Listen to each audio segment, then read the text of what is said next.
There is a quiet assumption most people carry through life, that who they are is simply who they are.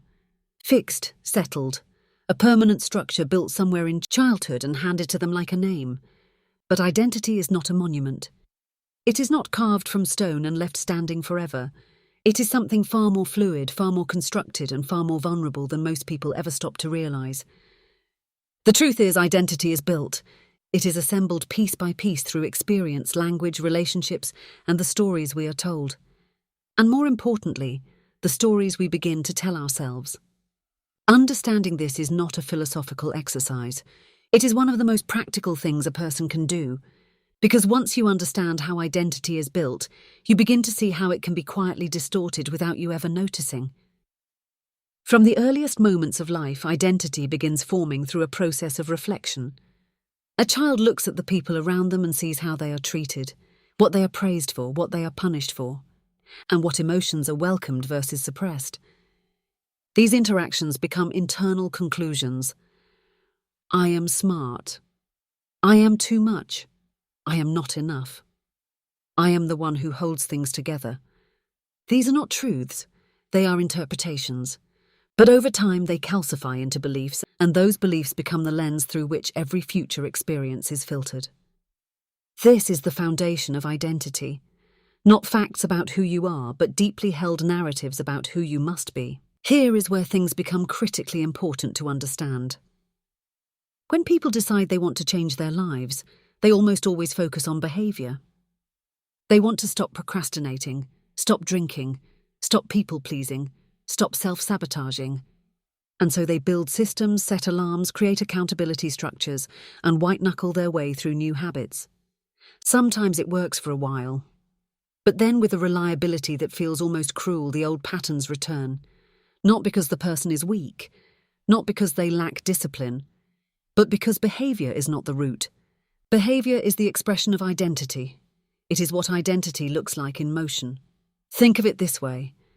If a person believes deep in their core that they are fundamentally unworthy of success, no amount of productivity hacking will hold. The behavior will eventually bend back toward the belief. If someone carries an identity built around being the victim of circumstance, every strategy for taking ownership will eventually collapse under the weight of that internal narrative. The behavior changes, the identity does not, and identity always wins. This is why lasting transformation is not about doing differently. It is about being differently. The shift has to happen at the level of the story you hold about yourself, not just the actions you take on a Tuesday morning. But here is the part that rarely gets discussed. When identity is built on shaky or painful foundations, the human mind does not simply sit with the discomfort of that. It builds systems of concealment. Sophisticated, often invisible mechanisms designed to protect the fragile self-concept from being exposed. These mechanisms are not signs of weakness. They are signs of intelligence applied in the wrong direction. The mind is extraordinarily creative when it comes to protecting what it believes to be true about itself. The first and most common mechanism is rationalization. When a person's behavior contradicts their stated values or desired identity, the mind immediately constructs a story that makes the contradiction acceptable. I snapped at them because I was tired. I gave up because the timing was wrong. I did not try because the system is rigged. These are not lies told to others. They are lies told to the self, and they are believed completely. Rationalization is the mind's way of keeping the identity intact, while allowing the behavior to continue unchallenged. The second mechanism is projection. When someone carries unresolved aspects of their identity, shame, fear, inadequacy, they often cannot tolerate seeing those qualities in themselves, so instead they see them everywhere else. The person who is deeply insecure about their own intelligence becomes hypercritical of others' thinking. The person terrified of their own anger sees aggression in everyone around them. Projection is identity defense at its most externalized. It keeps the internal wound hidden by relocating it outside the self. The third mechanism is avoidance. This one is perhaps the most quietly devastating. When a person's identity is threatened by certain situations, intimacy, failure, visibility, success, they simply do not enter those situations. They stay small. They stay busy. They stay comfortable. Avoidance looks like laziness from the outside, but from the inside, it is a highly functional strategy for never having to confront the parts of yourself that feel most dangerous to examine. Now consider what happens when these mechanisms are never examined.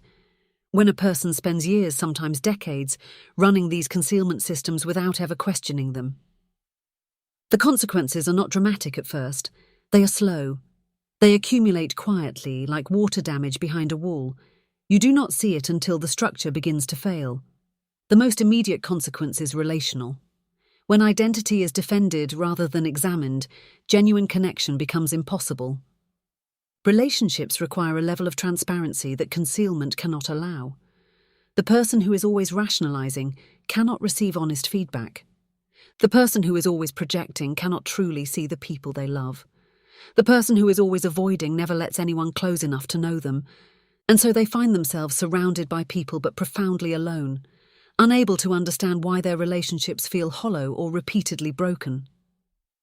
The second consequence is the erosion of self-trust.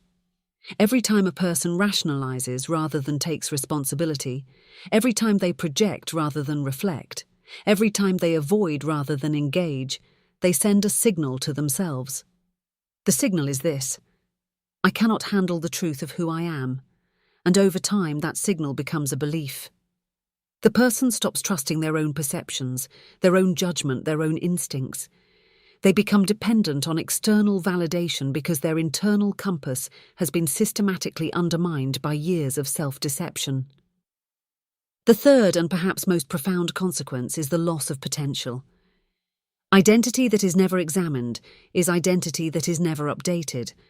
The person remains locked in a version of themselves that was constructed in response to old circumstances, old wounds, old relationships.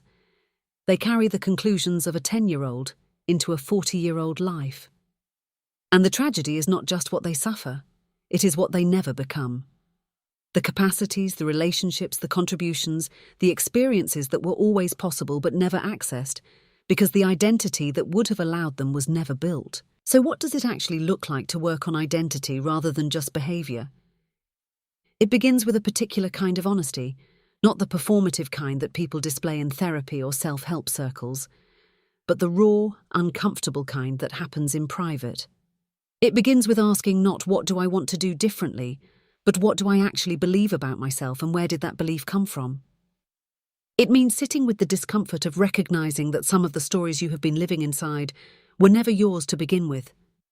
They were handed to you by people who were themselves unexamined. From there, the work is not about replacing one rigid identity with another. It is about developing what might be called identity flexibility. The capacity to hold your self-concept loosely enough that new evidence, new experiences, and new understanding can actually land and reshape you. This is not weakness.